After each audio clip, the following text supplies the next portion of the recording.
कहते हैं कि भगवान राम जब अयोध्या लौटे थे तो अयोध्या वासियों ने उनके स्वागत के लिए दियों से अयोध्या को जगमग किया था और इसी कड़ी में तभी से दिवाली का ये पर्व बड़ी धूमधाम के साथ मनाया जाता है। और दीपावली के ठीक एक महीने बाद गिरिपार क्षेत्र की दिवाली मनाई जाती है, जिसे कहते हैं बूढ़ी दिवाली। हिमाचल प्रदेश के समस्त गिरिपार क्षेत्र में बूढ़ी दिवाली पर्व का आगाज हो गया है। समस्त गिरिपार तमाम तरह के व्यंजनों से महकने लगा है। आज भोज हो या फिर मस्त भोज हो, कफोटा हो, कमरव हो, रोनहाट हो, शिलाई हो या फिर उत्तराखंड का जौनसार बाबर का क्षेत्र ही क्यों ना हो, यहाँ पर बूढ़ी दिवाली की धूम आज से ही शुरू हो गई है।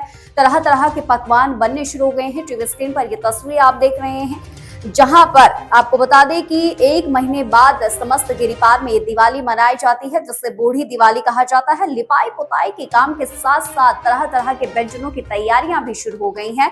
मस्त भोज, जेल भोज, आज भोज हो, कमरव हो, शिलाई हो, रोनहाट हो, संग्रह क्षेत्र हो या फिर उत्तराखंड का जौनसार बाबर, जैसा हमने कहा, यहाँ पर बूढ़ी दिवाली की धूम शुरू हो गई है। फिलहाल तनु शर्मा हमारी संवाददाता जिला सिरमौर के मस्त भोज ठाणा से जुड़ रही हैं। यहाँ पर आपको बता दें कि बूढ़ी दिवाली पर्व का आगाज हो गया है। लिपाई पोताई के साथ तमाम तरह के व्यंजन बनने शुरू हुए। तनु शर्मा का रुख करते हैं इन बार न्यूज के संवाददाता। तो तनु शर्मा, बताइए किस तरह की तैयारियां ठाणा में इस दौरान चल रही है, क्योंकि मस्त भोज का ये एरिया है जहाँ पर पकवान बनने के साथ साथ लिपाई पोताई का एक काम शुरू हो गया है। क्या कुछ जानकारी वहां पर देते हैं लोग, और साथ ही साथ पूछने का प्रयास कीजिएगा कि बूढ़ी दिवाली और कितनी बूढ़ी हो गई है और कब से मनाई जाती है। गिरिपार क्षेत्र बूढ़ी दिवाली के लिए जो है पूरी तरह से तैयार हो गया है। देवभूमि हिमाचल प्रदेश की अगर हम बात करें तो यह अपनी संस्कृति के लिए जाना जाता है। यह एक ऐसा त्यौहार है जिसमें कि सभी लोग जुड़ते हैं। खास तौर पर गिरिपार क्षेत्र की अगर हम बात करें तो गिरिपार क्षेत्र में बूढ़ी दिवाली की तैयारियां बड़ी धूमधाम से मनाई जा रही है। यहाँ पर लिंबाई पुताई का काम जो है शुरू हो गया है। इसके अलावा मोड़ा, शाकुली और अन्य प्रकार के व्यंजन जो है तैयार किए जा रहे हैं।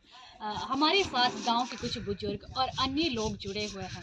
हम उनसे जानेंगे कि बूढ़ी दिवाली का क्या कुछ महत्व है, क्या कब से ये मनाई जाती है, क्योंकि जिसका नाम ही बूढ़ी दिवाली है तो इसके बारे में हम कुछ जानेंगे इनसे। बूढ़ी दिवाली है जिसका नाम ही बूढ़ी दिवाली है, आप बताएं कि कितनी बूढ़ी है, मतलब कब से इसे मनाई जा रही है, कुछ ये अंदाजा? तो जब से भी हमारी परंपरा चली होगी, ये तो बुजुर्गों के टाइम से है जी। कुछ लोगों की कहावत तो ये भी है कि जिस टाइम रामचंद्र जी 14 साल के वनवास के बाद घर आए थे तो उस टाइम ये सुविधा तो होती नहीं थी, जैसे फ़ोन आजकल चले हुए हैं, मोबाइल वगैरह नहीं होते थे। तो पहाड़ों में लोग ऐसे भी बोलते हैं कि थोड़ा लेट पता लगा तो उसी वहाँ दूसरी अमावस को जो है ये दिवाली पहाड़ में मनाई गई है और बड़ी धूमधाम से ये दिवाली उत्सव से मनाते हैं।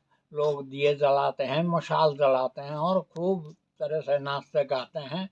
तो एक खुशी का माहौल भी होता है। और ज़्यादा बात यही कि हमारा जो है काम का समय अभी कुछ नहीं होता, ज़मींदारों को भी थोड़ा रेस्ट होता है, इसलिए खूब धूमधाम से ये दिवाली हम मनाते हैं। क्यों ये बूढ़ी दिवाली मनाई जाती है, क्या इसका महत्व है? बूढ़ी दिवाली का हमारे गिरिपार क्षेत्र में बहुत बड़ा महत्व है।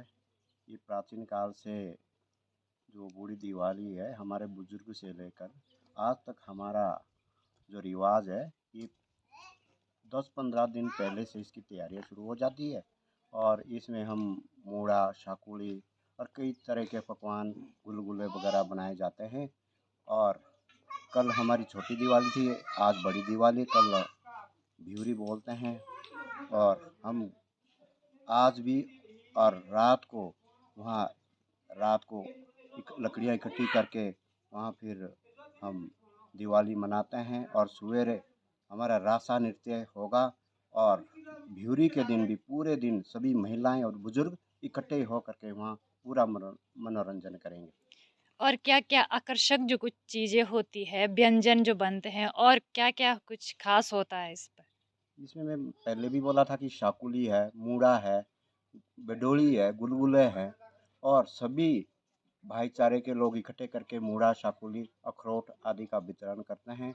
और भिउरी के दिन सभी लोगों को इकट्ठा करके उनको वितरित किया जाता है।